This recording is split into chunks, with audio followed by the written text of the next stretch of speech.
Hey guys, this is Yoda. This video will go over the changes Blizzard recently made to all of the War Within Season 2 dungeons and Operation Floodgate. Before we go change by change, we'll talk about a change that they're doing basically in all the dungeons. Increased ability cooldowns on basically like a bunch of the dangerous mobs. This basically means you're going to be just doing damage, I think, a lot more of the dungeon, not really dealing with the insane dungeon mechanics being thrown at you as much. It'd be a lot easier for your average player to navigate through these dungeons without dealing with massive mechanic bloat. Alright, so Cinderbrew Meadery changes one by one. Timer increased to 33. Never really got to do a clean run of this dungeon, so I'm not exactly sure if this was needed, but maybe they decided it was. Free sample can now be interrupted, so this was what we were calling like throw flesh before, and also this is a mob that can do spilled drink, which makes it 100% increased damage as a rage. So basically that 100% increased damage is now only being applied to the tank since you can interrupt free sample. Free sample was throw flash, but now it's kind of more like lightning bolt. You just kick it. Bestial Wrath can now be interrupted. So this was bee wranglers are the ones that have the shoot on the tank, and they also can target someone and shoot a line at them.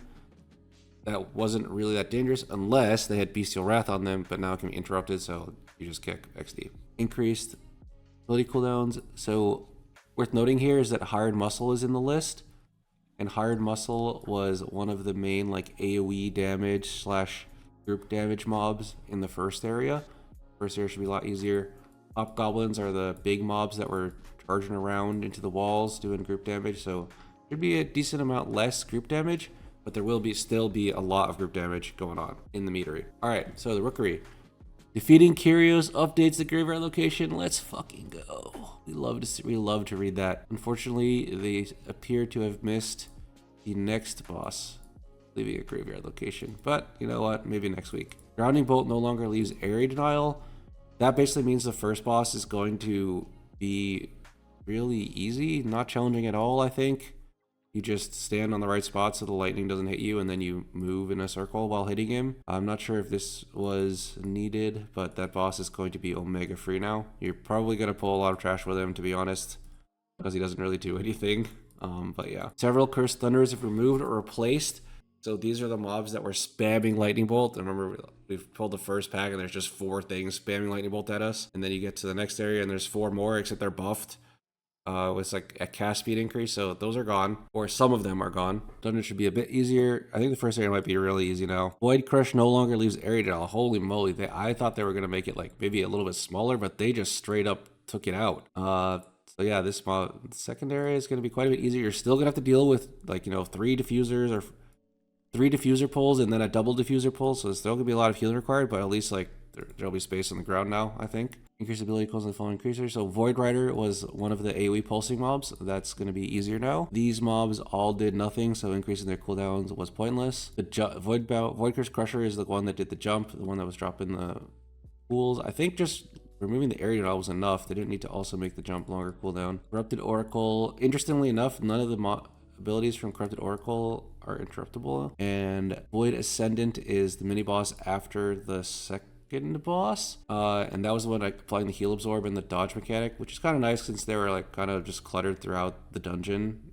You're kind of expected to pull these like with other stuff, so having large cooldowns on them, it will be nice. So I would have hoped they would have added another graveyard update after like the guard guy dies, the second boss, but we'll take the Kyrios update, graveyard update. I think the Void Curse Crushers are probably going to be really free now, so I'm not sure if they're going to change that. Alright, onto the Darkflame Cleft. Timer increased, which is nice. Defeating Blazicon updates the graveyard. Excellent, that is very good. Minecart event, completing the minecart event now upgrades the graveyard again. Excellent. Minecart's movement speed significantly increased out of combat. Let's fucking go, dude. Enemies in the minecart have their health reduced by 10%, so you can't do the strategy I was thinking of, which is just fighting the mobs outside with a candle. But the minecart moving faster, hopefully this fixes things. Rage. Darkness health reduced by 10%. Minimum health threshold adjusted from age 90. Encounter now ends at 55. So I think these 3 basically just read as one line, and that line is you don't need to like try hard and throw a bunch of firecrackers at them in the minecart. Like if you just like AFK half of it, you can still easily meet the threshold. It's excellent. That's one of the feedbacks we were giving. The other feedback was we wanted increased movement speed on the minecart, so they did both. Hopefully, and also they upgraded the graveyard, so like hopefully the minecart event is like playable now for Age. Really hope it'll be good, because otherwise Darkflame Cleft was looking like a really bad dungeon. Outside of this, I think Darkflame Cleft was actually quite a good dungeon, so we'll see how it goes. All right, increase ability cooldowns on the following creatures. Rank Overseer, this is a guy at the start that was doing the stomp. Wandering Candle is the big mobs, I think, after the first boss. They were doing like the area denial and the AoE damage. Blazing Fiend, I think, was just like casting one skill. And Soot Snout, that's the mini boss encounter after Blazacon. So this should be quite a bit easier. All right. Sacred Fire of the Sacred Flame. This dungeon was freaking really hard before these changes. So defeating Baron Braunpike updates the graveyard location. Excellent. I don't see any changes to the dungeon buff, however, so I don't see the point of upgrading the graveyard if you're going to like spawn in the church and then have to turn around and go back to the fountain and click the dungeon buff. Hopefully the dungeon buff is just like one-time use and it applies and it lasts through death. Hopefully, but you know, I don't know if they're actually going to do that along with this. That might not have made it to the patch notes, surely. Baron Braunpike's Hammer of Purity movement speed. So those are the dodge things. They're just going to be a lot easier to dodge. They're slower now. Investigator's Detonation now creates 5 seconds was 4. I don't quite remember what this was. Investigator's Detonation. I actually don't remember what this was. So we'll see. Oh, I think this is the hammer. So he would, or the shield. Sorry, he would throw shields at everyone. And he would slow them, and they would only have 4 seconds to get out. Now they have 5 seconds to get out.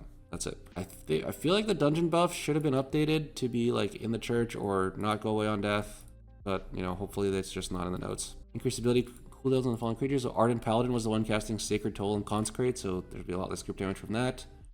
Vow Priest was just something that required a lot of interrupts, so that's good. Elena Emberlands.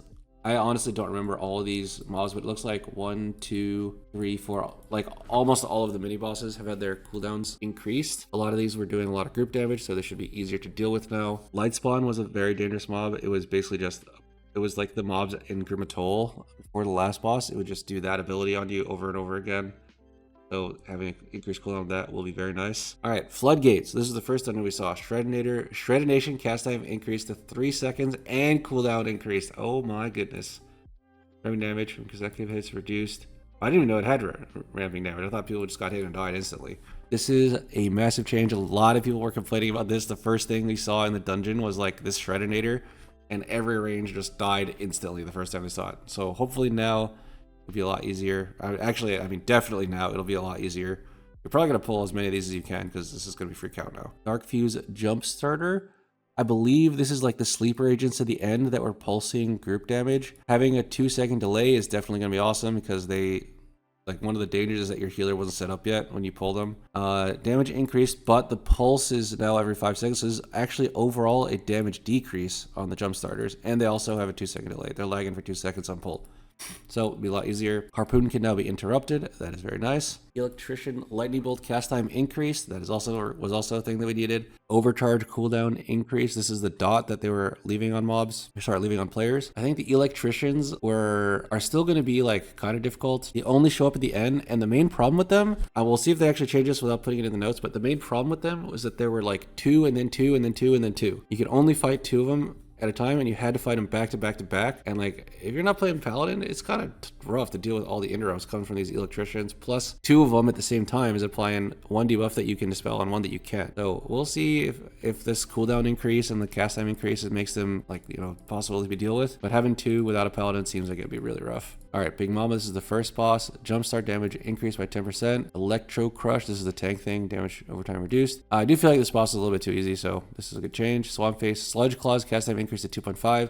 Excellent change. Big fan of increasing cast time of tank hits, so tanks don't randomly just get caught off guard in lower keys when they're not expecting it. Ally Bound 2 with Ritual Vines is now highlighted. This is kind of nice. It was kind of hard to see what was going on. Thunder Punch cast time increased, very good. And Leaping Spark contact damage. Oh, were people actually soaking this and surviving? I didn't even know that. Okay, so these are pretty awesome changes. The dungeons are probably going to be a lot easier this time around when we test them than before. There were a couple things missing. Mainly the Priory dungeon buff, I feel like should not go away on death. And that would just solve basically all the problems in the dungeon. Hopefully they do that. And also they need to nerf it because it's like double as strong for enhanced strong for some reason than every other DPS. But yeah, that was I think the main thing missing from these patch notes. But there's a lot of good stuff here. Hopefully the dungeons are actually good when they come out. Hopefully for season 2. All right, thank you all for for watching. Peace out.